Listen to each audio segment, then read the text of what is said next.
This Sunday, going to do something that almost no Christian did for the first 300 years of the faith.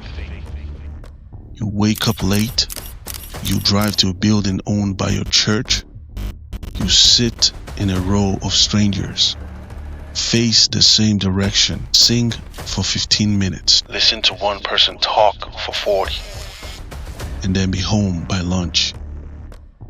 You call that going to church.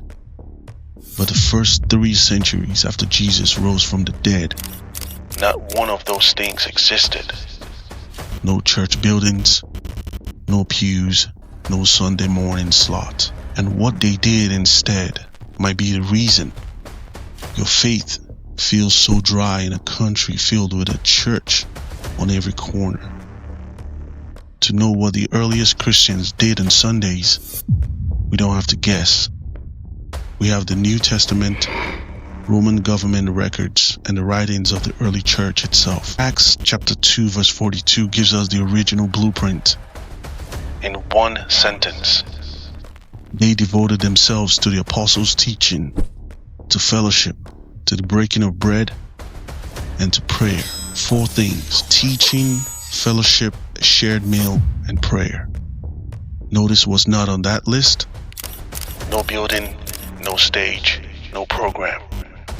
Then a Roman governor named Pliny the Younger gives us a second witness. Around the year 112, he reported that Christians met on a fixed day before dawn and sang hymns to Christ as to a God. They bound themselves to live holy lives, not to commit fraud, theft, or adultery.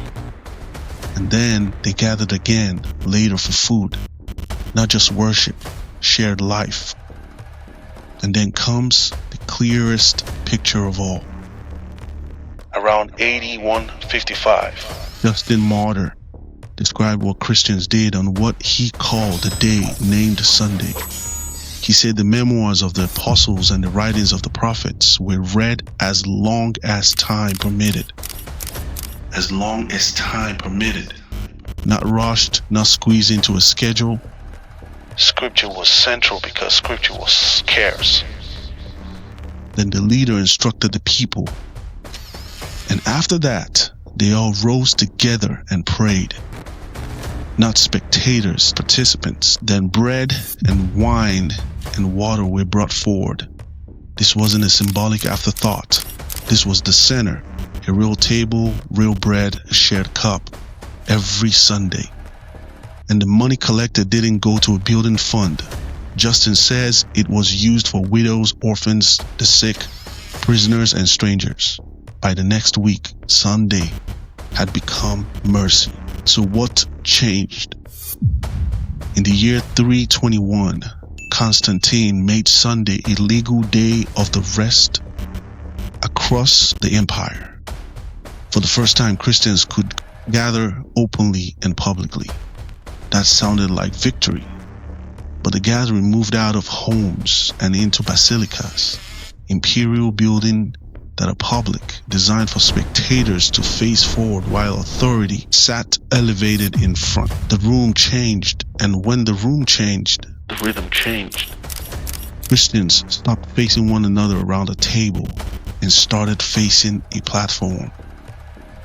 The full meal slowly disappeared. Communion was reduced from a shared supper into a ritual fragment. Participation became observation. In only a few centuries, church changed from shared life into managed attendance. And here's the part nobody talks about.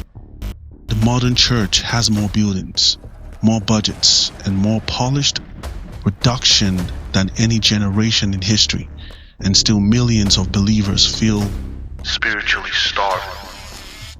People aren't only leaving because they stopped believing.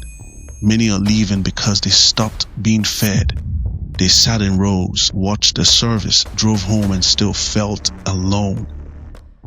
That's not just a spiritual problem, it's a structural one. The earliest Christians didn't go to church, they were the church.